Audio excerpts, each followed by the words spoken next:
mi primera experiencia con PepsiCo, pues tuvo un caso muy particular.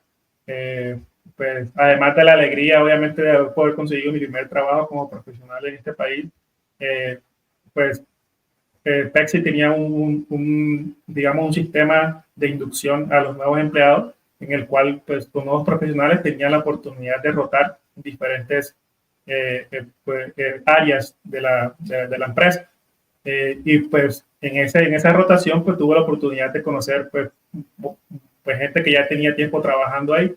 Particularmente tuve un encuentro, digamos, con una persona que la cual yo estaba siguiendo y aprendiendo de esa persona, en el cual sentí de que fue un poco racista y menospreciada por venir pues de otro país, por mi acento, por mi idioma, y pues lo sentí de esa forma.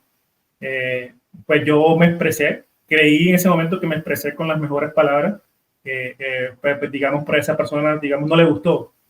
No me enteré por esa persona, pero sí, pues digamos, escaló la situación y pues bueno, pues recibí digamos, una retroalimentación de parte del líder de esa locación en la cual estaba trabajando y pues sinceramente yo me sentí muy mal, pues porque sentí de que solamente me estaba tratando de defender en un punto en el cual me sentí atacado. Y bueno, sentí que ese apoyo no estuvo de parte de ese líder y sentí que también digamos, me menospreció un poco de dónde vengo, de mi experiencia. Y definitivamente lo que hice fue buscar otra oportunidad. Pues lo dudé de que si, hacer mi primera experiencia, de que si obviamente podía ser exitoso, porque obviamente cuando te encuentras tu primera experiencia y te pasa eso, lo dudé. Flaqueé un poco acerca mi meta de poder seguir trabajando profesionalmente aquí en Estados Unidos, pero bueno, creo que ese perrenque barranquillero salió adelante y bueno, voy a levantarme de esta situación y sé que voy a poder lograrlo. Sí, me imagino las circunstancias que no son muy ajenas aquí, suelen suceder, pero hay que aprender a manejarlas, ¿cierto? Como todos estos retos que vivimos como inmigrantes.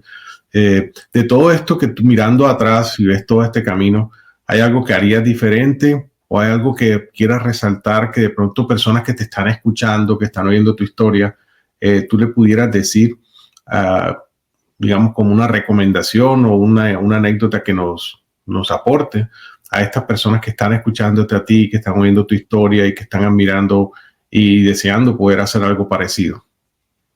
Claro, creo que lo más importante, pues, creo que tener la convicción de que se puede lograr, ¿no?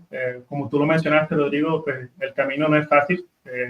Pues estoy seguro que para ti no lo ha sido, para mí tampoco lo ha sido. Y para muchos casos que conozco personalmente, pues no ha sido un camino fácil, pero creo que cuando se mira para atrás, pues uno pues reconoce de que valió la pena.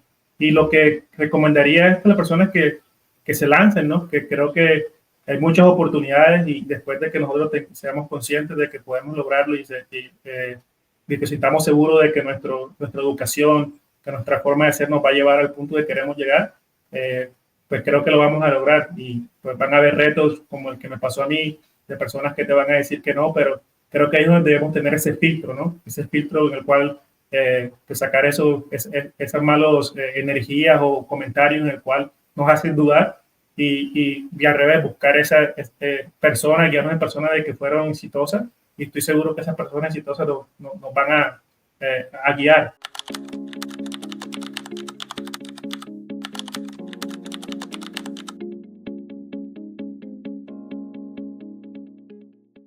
Mira, el Carlos de antes, vamos a llamarlo, era muy visionario, muy de empuje, de entender de que no había límites y muchas veces de tomar muchos riesgos.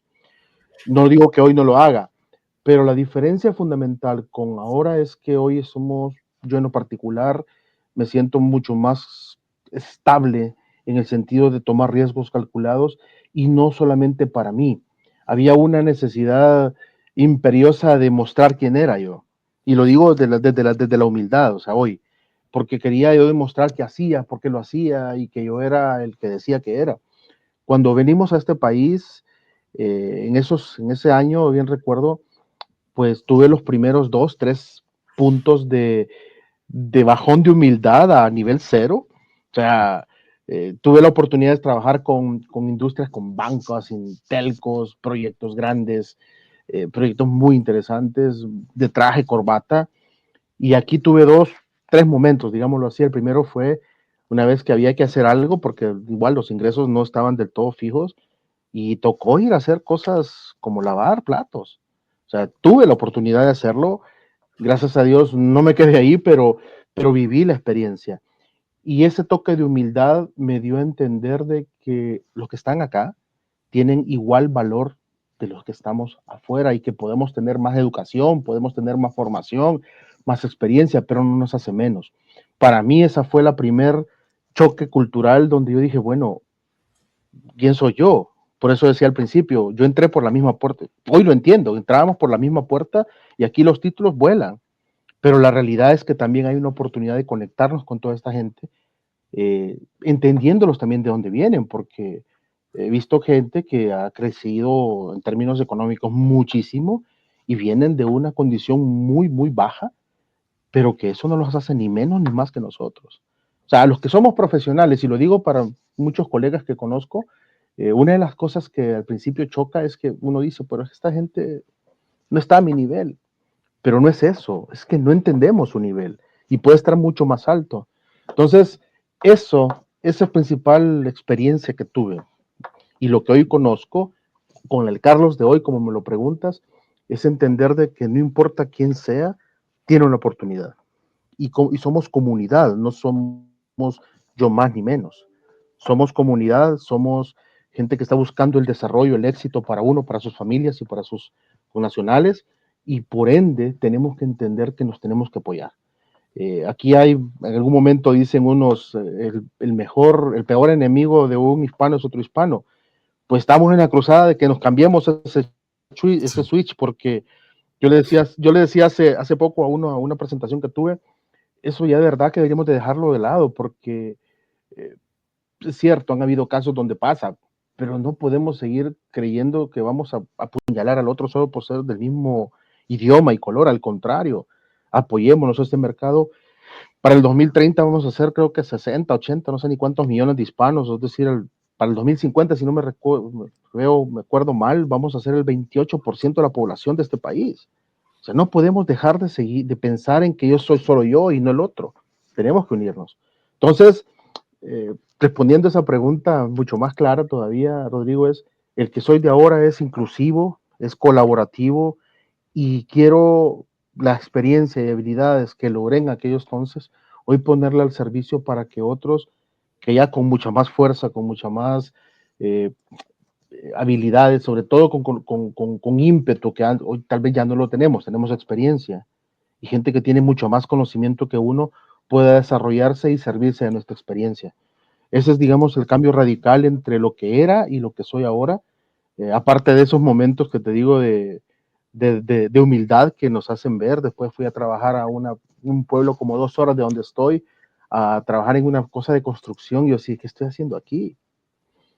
¿Qué estoy haciendo aquí? Pero con el tiempo entiendo que esas experiencias, pocas o grandes, también le dicen a uno dónde está parado. Y no puede dejar de ser menos ni más que la gente. Al contrario, vamos a ser colaborativos.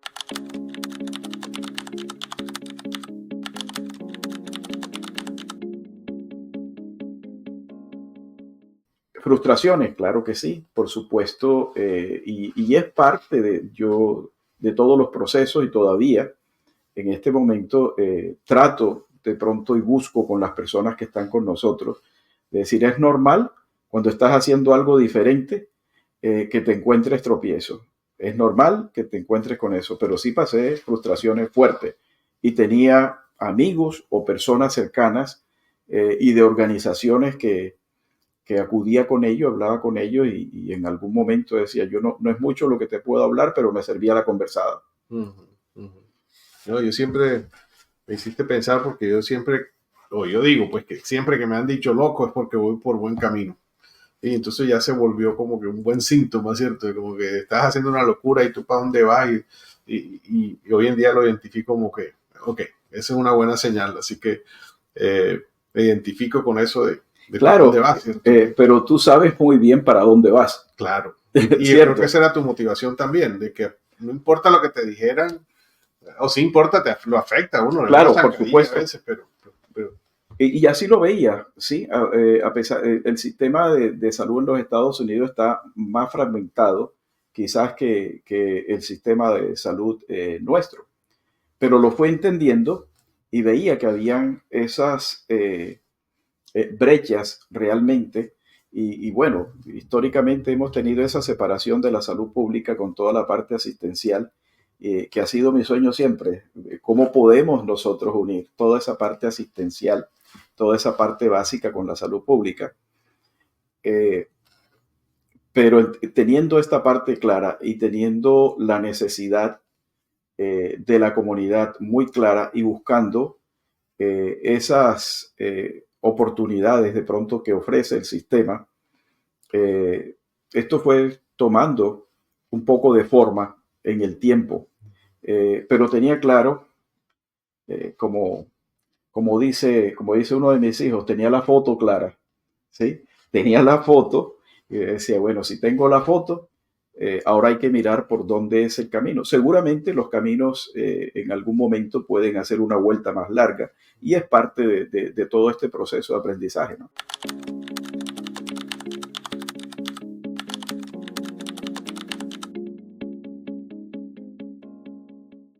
En la vida siempre hay posibilidades y las posibilidades inician en la mente. Increíblemente uno ve en el exterior lo que está en su mente.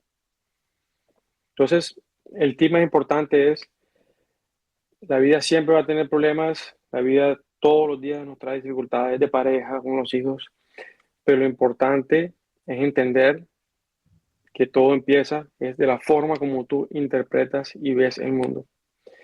Segundo, lo digo, me es difícil aplicarlo en mi vida, no sirve de nada sentirse mal con uno mismo, no sirve de nada echar la culpa a los demás, no sirve. De vez en cuando uno lo hace porque es normal. Un ratico está bien, pero cuando tienes un problema, la única solución es ver en el interior qué puedes cambiar para poder cambiarlo en el exterior. El tema no es huir de las situaciones, el tema es cómo yo interpreto lo que está pasando. Tercero, es importante trabajar el cuerpo. Cada vez que uno se estresa, cada vez que una persona se estresa, el cerebro genera la dopamina, la serotonina, diferentes, esas hormonas que hay en el cuerpo. Y si tú haces ejercicio, si tú meditas, si tú haces cualquier acción que ayude a que el sistema parasimpático, el sistema que tranquiliza, evacúe, limpie, repare, eso va a ayudar en tu estado de ánimo, va a ayudar en la forma como tú analizas y claramente vas a tener más energía para seguir adelante. Entonces eso es, digamos, apegarse a la posibilidad. Que tú pienses que algo está malo no quiere decir que sea verdad, es una opción de 20. Que tú pienses que no pudiste hoy, no quiere decir que no pudiste. Hoy no pudiste, hoy, pero mañana no sabes. O sea, siempre hay una posibilidad.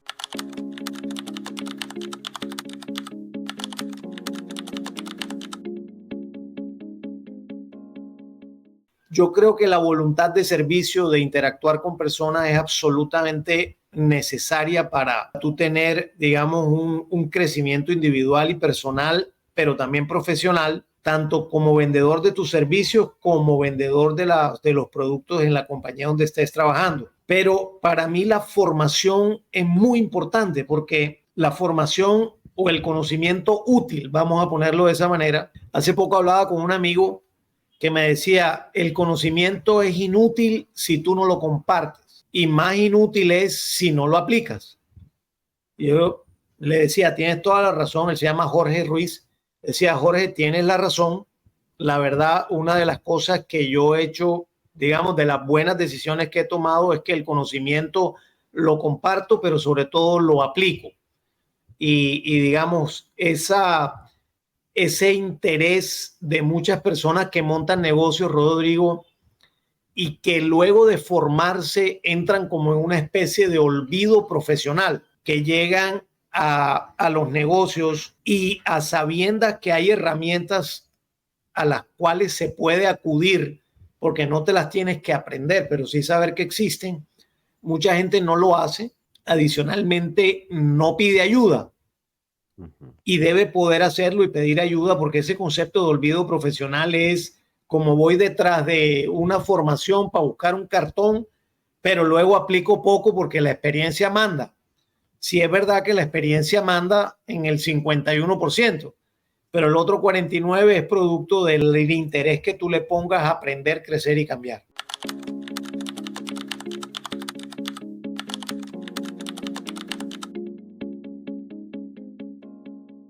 Es cierto lo que dices, que salir del país no es, eso fue también un deseo mío, que es algo que yo siempre busqué, de nuevo, porque fue una motivación personal, porque era mi definición de una aventura. Pero sí, y de hecho nosotros hoy trabajamos principalmente para Estados Unidos, pero todo nuestro equipo está en Latinoamérica. Y la posibilidad de internacionalizarse, como te digo, es casi una necesidad. Si nosotros hoy hay talento latinoamericano y hay mucha capacidad y hay mucho conocimiento, y ese conocimiento es valioso en muchísimos lugares del mundo. Entonces, si uno lo ve desde el punto de vista de negocio, si yo tengo algo de valor, si yo o mi equipo tenemos algo de valor que podemos ofrecer a las personas, podemos ofrecerlas a las personas que tenemos aquí cercanos, pero también si ¿por qué no ofrecérsela a otras personas donde hoy nuestras capacidades de trabajar remoto son mejores que nunca? Me acuerdo que estábamos mi socio y yo llamando por teléfono, tratando de armar una agenda para conseguir reuniones para esas 2 semanas en las que estábamos. Eventualmente nos dimos cuenta que para hacerlo, por lo menos en México, teníamos que estar. Para Estados Unidos, la generación de trabajo de manera remota sí fue más posible, especialmente durante y posterior a COVID, porque se rompieron un poco los esquemas de necesito estar enfrente tuyo para que comencemos a trabajar. Pero bueno, eso sí es un diferencial. Entonces, en la medida que eso es posible, la estrategia remota nos funcionó y eso es algo que yo recomiendo. Hoy somos capaces de comunicarnos con gente en Estados Unidos desde nuestras casas o con gente en cualquier país del mundo, ¿no? La importancia ahí es cómo ejecutás, comunicar qué haces y qué valor puedes agregar y por qué te elegirían a vos por sobre otra persona.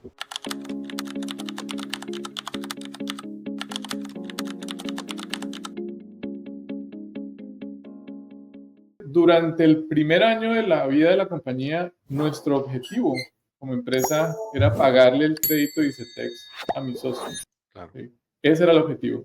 Porque si no lo hacíamos, nos quedábamos sin socio y él era un miembro fundamental dentro del equipo.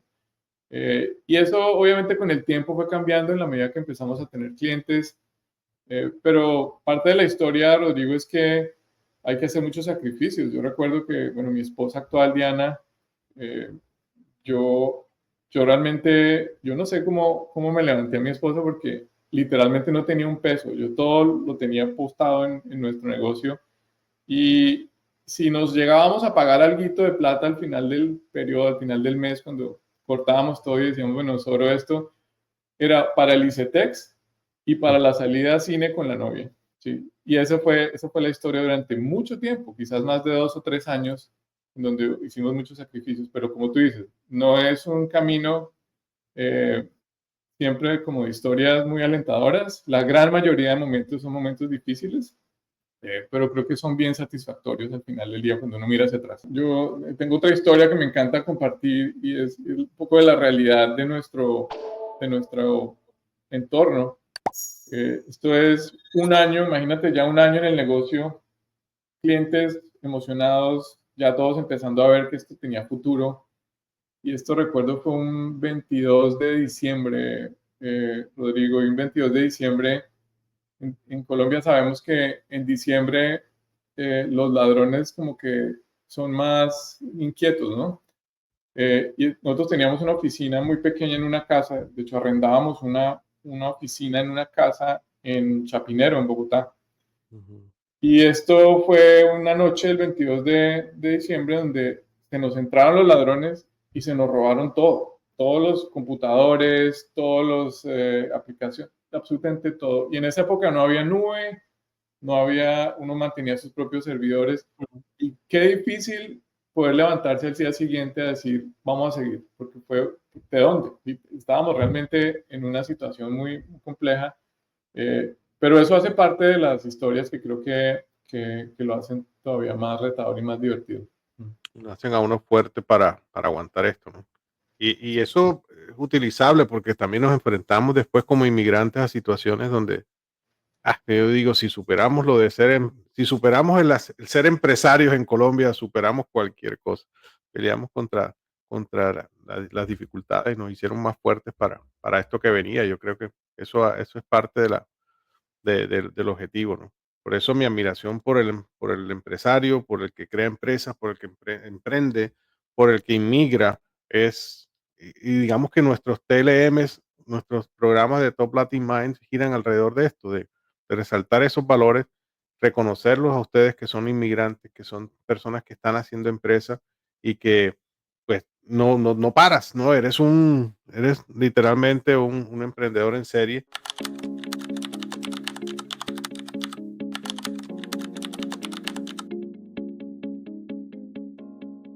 Yo pienso que cuando hay dificultades en la vida, te ayudan a formarte de otra manera. No es que un camino o el otro sea mejor o peor, simplemente creo que te ayudan a ver la vida de otra forma. Entonces, cuando ella fallece, después de mi papá, entonces, y yo dije, bueno, ¿y ahora yo qué hago? O sea, como que tenía que hacer lo mismo, o sea, tenía que solucionar como fuera, y yo tengo una oración que yo siempre digo, y es que algo que me caracteriza es que me tocó hackear mi propia vida. Entonces, eso es algo que uno dice, pucha, ¿cómo es eso? Entonces, yo digo, sale toda esa vena emprendedora de comprar y vender algo para poder ganarte algo extra. Bueno, cuando eres una persona que pues no está trabajando, sino que está estudiando, porque eso sí tuve la oportunidad.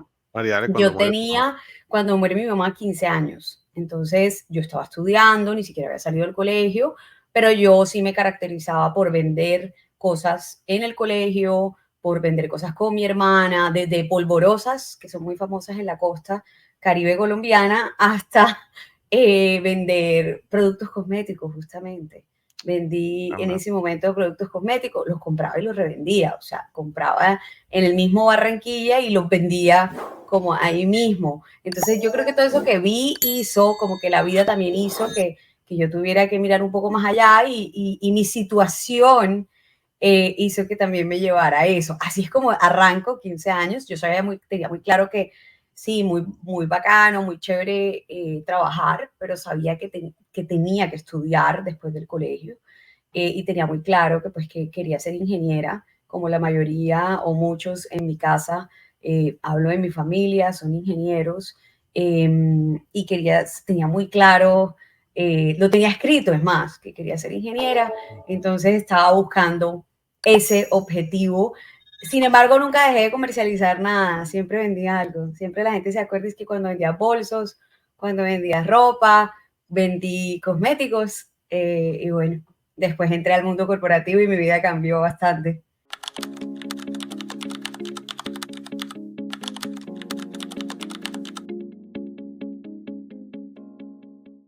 Los próximos años me preocupan, siendo sincero.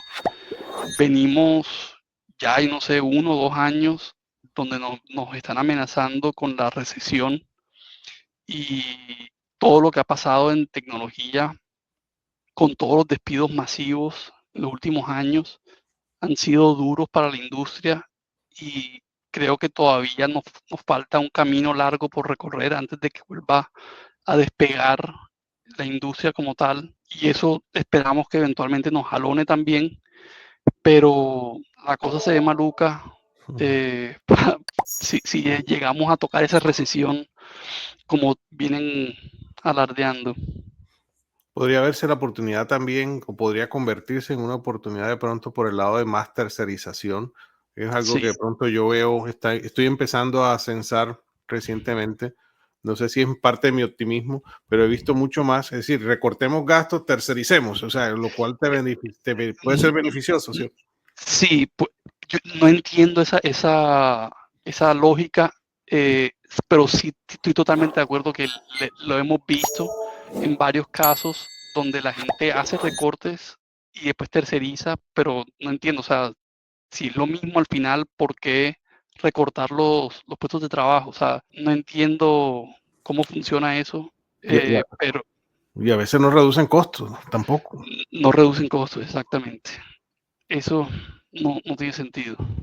Sí, sí, lo he visto y he estado de ambos lados y no encuentro el sentido, al menos que sea como que una relación más, de un hilo más suave, el hecho de tener un tercero que tener empleados, por ejemplo. Es De la única razón que le he podido encontrar. Pero sí, yo lo miro que de pronto sea una oportunidad en esa crisis, ¿no? Porque a nosotros por lo menos nos ha convenido la situación de incertidumbre de Latinoamérica.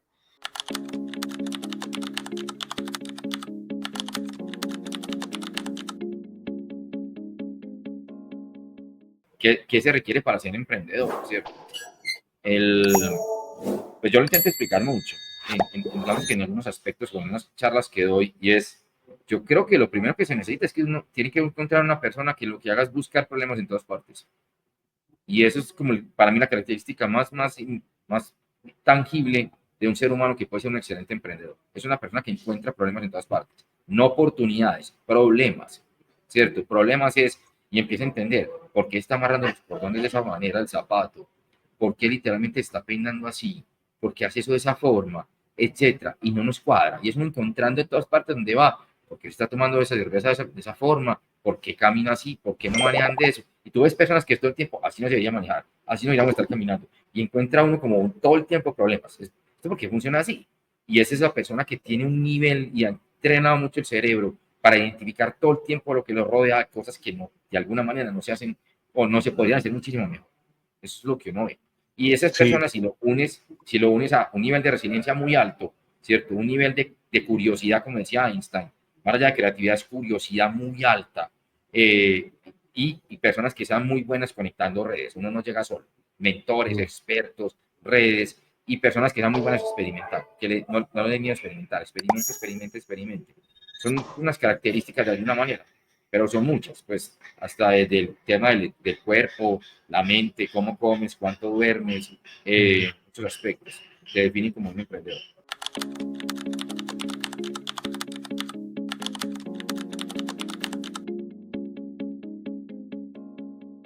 Hice mi maestría, conozco a mi esposo haciendo mi maestría y me caso y quedo embarazada. Y en ese momento dije, creo que tengo que bajarle al ritmo. O sea, si vamos a ponernos a ser mamás, vamos a hacerlo con todas las de la ley. Y empecé como a ver alternativas, a ver opciones y coincidencialmente recibí una llamada de Microsoft.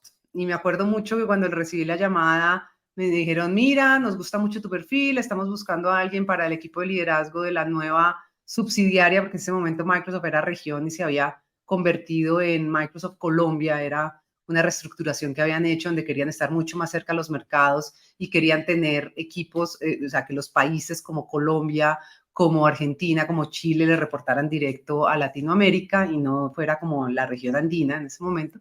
Entonces me dijeron, mira, hay una oportunidad muy linda, el equipo de liderazgo de Microsoft Colombia y pues pensamos en ti.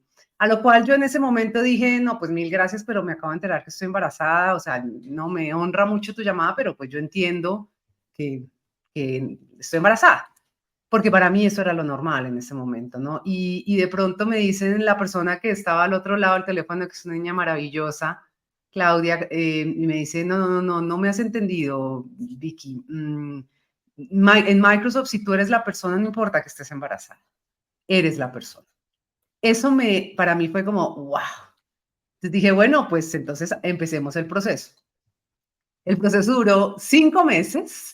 Yo entré a Microsoft de 7 meses de embarazo, o sea, era una cosa era divertida porque yo con mi barriguita y entrando new hire en Microsoft para liderar el área de servicios profesionales dentro de Microsoft y fue una experiencia maravillosa.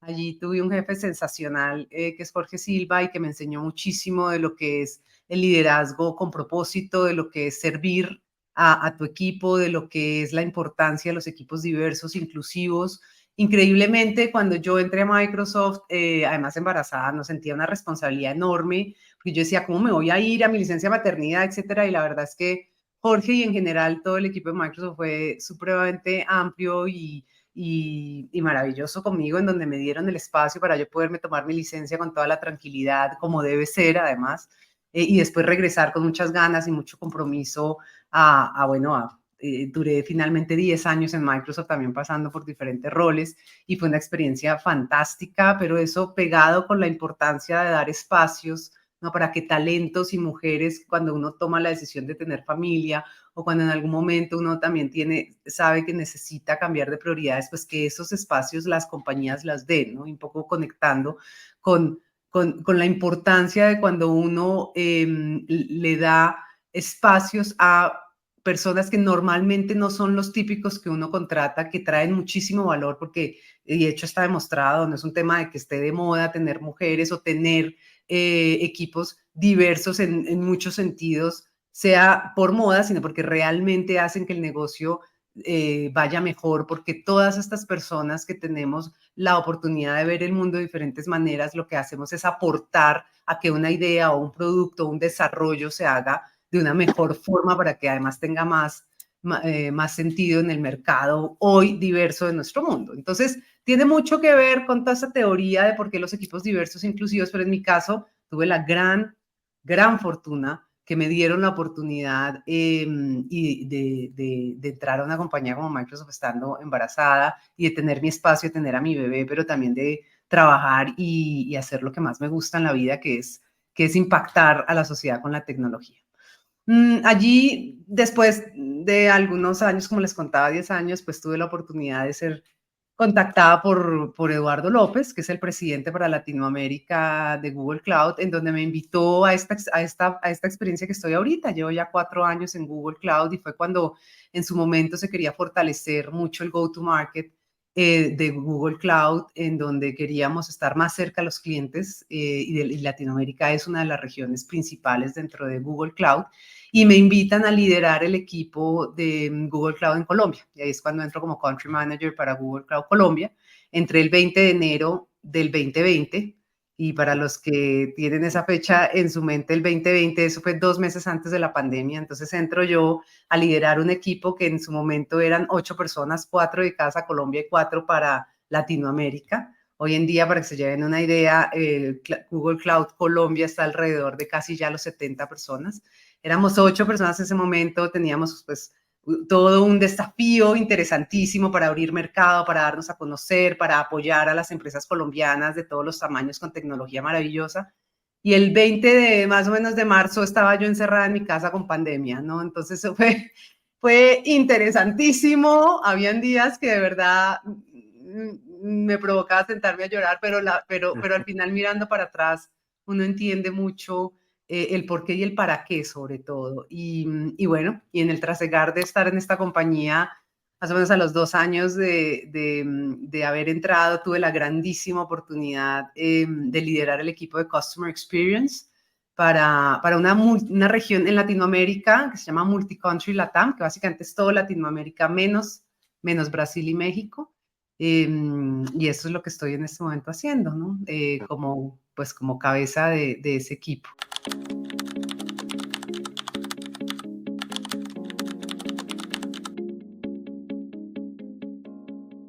¿Cuál es la fórmula que funciona, que tú has visto que estas empresas que se destacan, por lo bueno o por lo malo, pero que nos dejan una enseñanza a todas las personas que nos están escuchando hoy? Bueno, la verdad es que una pregunta clave esta, porque allí es donde están los aprendizajes más interesantes y que es bonito compartir. Sabes, Rodrigo, que cuando decidí fundar RMC Comex Services fue motivada de venir viviendo muchas experiencias, de escuchar a muchos colegas, que siempre estuve rodeada de gente que trabajó en el comercio exterior, de los problemas de la seguridad en torno a los negocios internacionales, ¿no? De esta cantidad de posibilidades que existen de errores, a veces voluntarios, a veces involuntarios, de estafas, de desconocimiento, en lo que es el comercio exterior y lo caro que se pagan, ¿no? Sobre todo para emprendedores, para pequeñas empresas, que quedan sus productos varados en alguna aduana del mundo porque faltó un documento o porque no entendieron bien cómo eran los términos, los Incoterms, las condiciones pactadas, comerciales y de venta. Entonces, allí es donde realmente vi cuál era mi foco a nivel profesional como aporte en estos negocios internacionales de cualquier índole en cuanto a industria y de cualquier tamaño, porque estos riesgos están en todo ámbito y en todo tamaño de negocio. No es solo en los pequeños, pasa y mucho en los grandes, ¿no? He estado muchos años trabajando con commodities, en venta de los alimentos básicos que se mueven alrededor del mundo, en buques completos, y la cantidad de riesgos que hay es muy grande.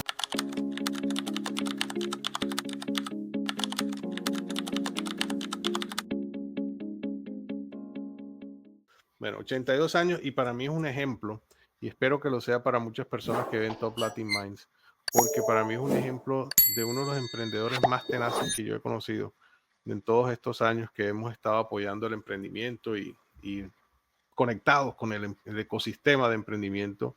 Y usted es un ejemplo para todos nosotros, un ejemplo de que no hay límites de edad, no hay límites de... O sea, que todo está en nuestra mente, ¿no? Y usted nos los ha demostrado con hechos y con esa energía que usted tiene, pero sí necesitamos que nos dé el secreto a ver cómo es la cosa. A ver, pues, explíquenos porque yo he estado con usted trabajando y siempre recuerdo la vez que estuvimos en Barranquilla y estaba apurado para seguirle el paso cuando íbamos caminando a un restaurante donde nos reunimos y a mi amigo Antonio y a mí nos llevaba al trote, ¿cierto? Entonces, cuénteme a ver de dónde sale eso, a ver si le copio. Pues, Rodrigo Navarro, esta es una excelente y única oportunidad, ¿verdad?, para empezar a compartir esto con el público. Decía cómo la persona humana está hecha de 3 instancias y la instancia principal es...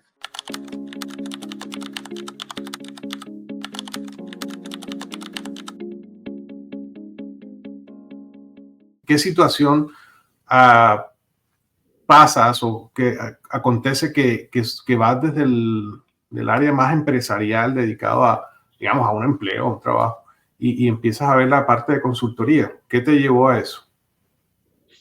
Rodrigo, hay dos razones. Una, digamos, que fue forzada, y es en algún momento la compañía para la que yo trabajaba, pues digamos que decidió que entre ellos y yo la relación ya no iba, y pues salí. Yo determiné salir, y yo creo que fue un momento espectacular porque de alguna manera yo venía como construyendo y haciendo algo que en mi vida yo había llamado mi plan 50. Yo venía pensando desde hace muchos años atrás, hace 13 años, no muchos años, hace 13 años estoy en el mundo de la consultoría, en el mundo de emprendimiento independiente. Y yo venía pensando yo tengo que empezar a tener un plan, y mi plan lo llamé el plan 50, y era qué oportunidades y qué alternativas y qué opciones yo tendría.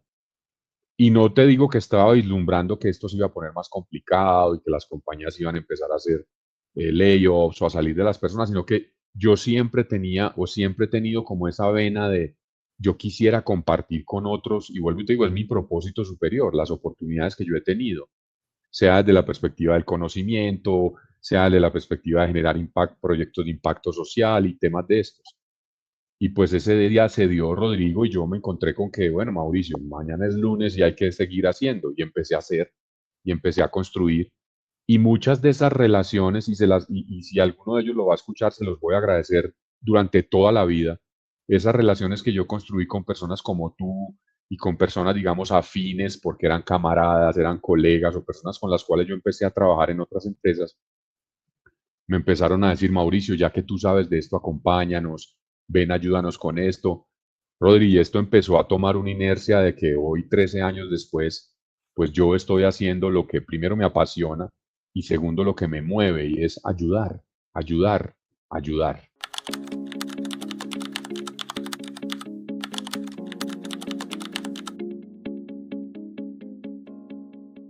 Pero eso lo vi reflejado entonces cuando me acuerdo que hicimos una mentoría y hablamos algo de como hay que irse a Estados Unidos, hay que meterse y conocer la cultura precisamente americana y también compartirle a todas las personas que nos escuchan que en la siguiente ronda de seguimiento, de mentoría, Robert estaba en Miami.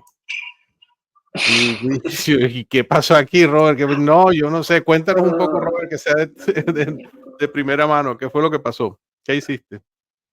Si te acuerdas. Pues bueno, cuando uno está en un proceso de mentoría, pues uno tiene que ser muy delicado quién va a ser el mentor de uno, porque ese mentor te puede llevar al cielo o al infierno. Pero yo siempre creo mucho en Rodrigo y de alguna manera una persona pues que ya ha transitado un camino y que desde la buena intención te enseña cuáles pueden ser los mejores caminos para ti.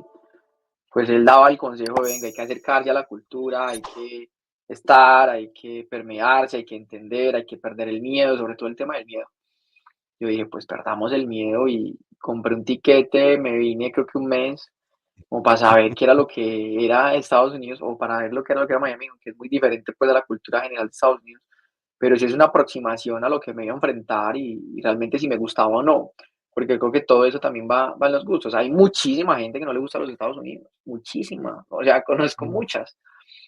Hay otras que les encanta y yo quería saber de qué lado estaba, porque era una etapa en donde se estaban creando sueños, entonces quería saber si iba a ser un sueño, una estrella para alcanzar o definitivamente mi sueño iba a ser otro. Entonces vine un mes como un proceso de entendimiento, de saber qué era lo que Rodrigo me estaba hablando y pues me sirvió muchísimo para entender si sí o si no y pues ya vivo aquí en Miami. Qué chévere. No, y esa historia a mí me la recuerdo mucho porque no me lo esperaba tan drástico la medida, pero me gustó, o sea, obviamente. Y más me gustó la historia y la comparto con los demás, las personas que nos escuchan. Tú relatando que te metiste en el hospital, o sea, si tu cliente era una clínica o un hospital, te metiste, no sé, algo así me acuerdo, abriendo puertas, pasando por zonas de seguridad y todo el cuento. Me fui súper bien vestido a un hospital en los Estados Unidos para saber cómo era por dentro y si era muy diferente a los hospitales de Colombia. Y literal, fui súper bien vestido. O sea, no al nivel de llevar corbata o smoking ni nada, pero fui como un ejecutivo. Y nadie me pidió carnet para entrar a ningún lado. Y yo empecé a caminar simplemente a ver cómo era la ruta de atención del paciente, cuando el paciente llegaba, a dónde iba, a qué sala se sentaba, cómo era ese proceso de atención. Y me empecé a meter por las puertas y de un momento a otro estaba allá adentro y la gente me saludaba. Morning, sir. Y yo, how you doing? Y yo, Dios mío.